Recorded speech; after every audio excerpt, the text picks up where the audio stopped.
Yes, hello everyone. So for today's video, we will be traveling to Bukidnon.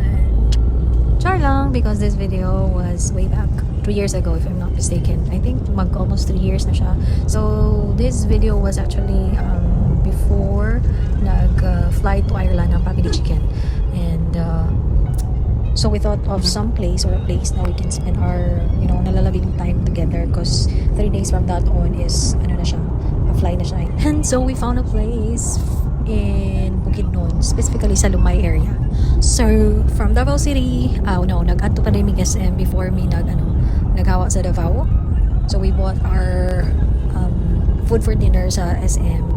And since gusto na mo mag-arte-arte that time, wala mi nagpalit og ready-made food. Of course, ang among gipalit is something na paghirapan para mo pag-abot dito, no?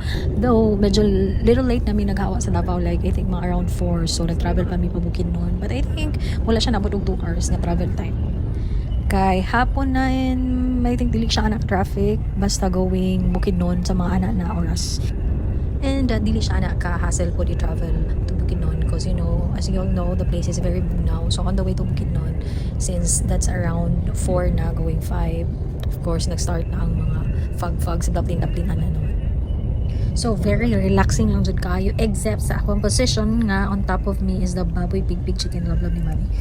Actually, since 2 years ago ni siya, 2 years old pa po siya ani. Karon kay mag 4 naman siya.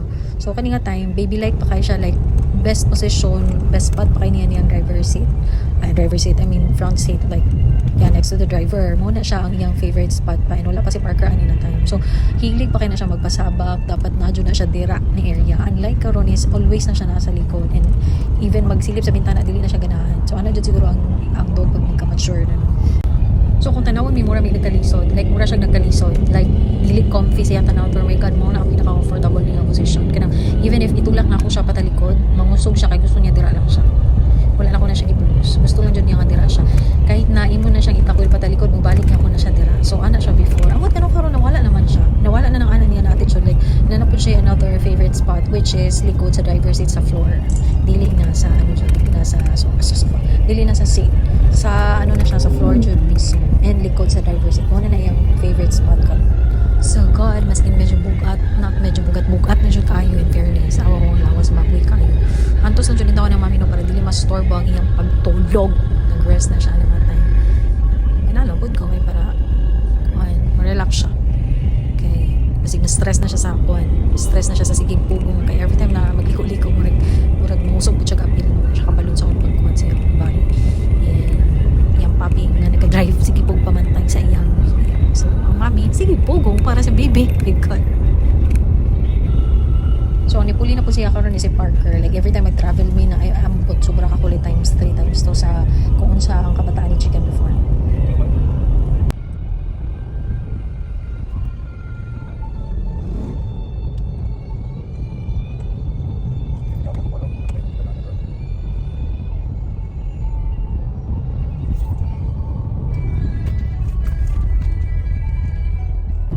So, diba, lami na kayong view. Like, na siya.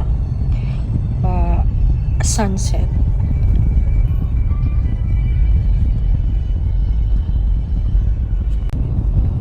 So, kung lami kayong view, lami po kayong position mo. Pabugat sa kuha.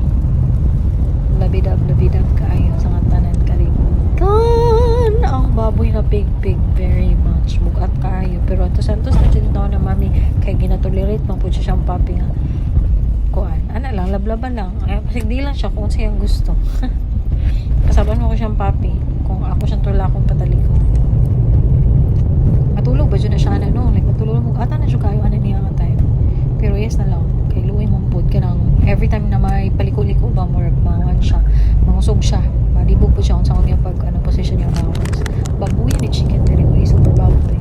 Baby pa kayo siya diri. Karon baby magyapon siya nga niyo siya looks, pero syempre ang iyahang thinking is a little bit mature na ba.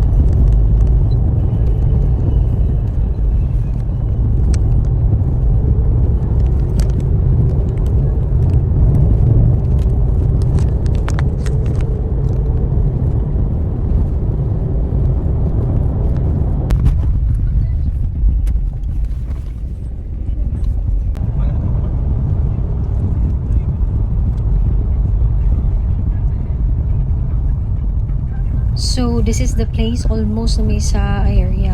And, yun, nag-start na may mag-ways. Kaya basi mawala may sa mismong area nga amo nga to.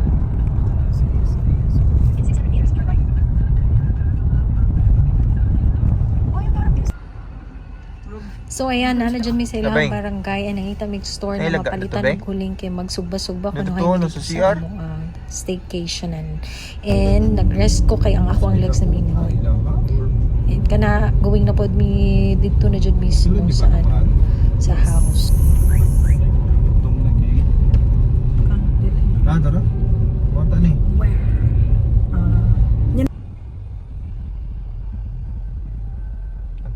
So kani dalawa na siya nga entrance naa sa harap na pud dira. So nalibog mi kung facing ba mi sa amo ang place na stayhan or dito sa katapat kay na po entrance na dako sa tapat pilidwas siya. But then hindi kami nagkamali dahil ito nga pala talaga. This is our home for tonight. Yep, yep, yep. Yep, yep, yep. My friend din. Ay, nanabuli ko siya yung wala. Asa na nawala?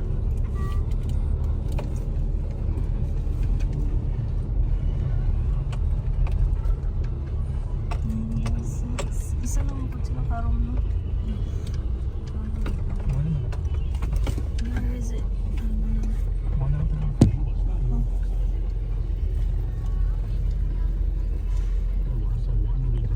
Umana rin yata.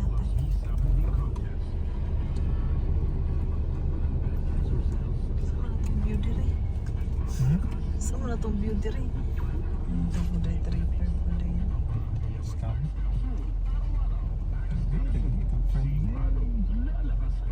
Tara magtutuyok ka ta. Nakalakaw ta. Igiatik lang man dito sa view.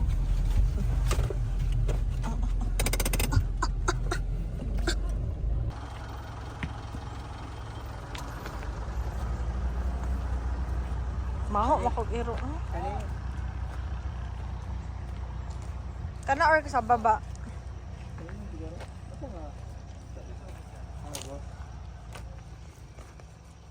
Oh! Yung mga baby, oy, danggan friends, oh! Panikad na isa ako nagpanikad. Dawa dyan dire, eh. Doon na lang ang bembo dire. Wala na.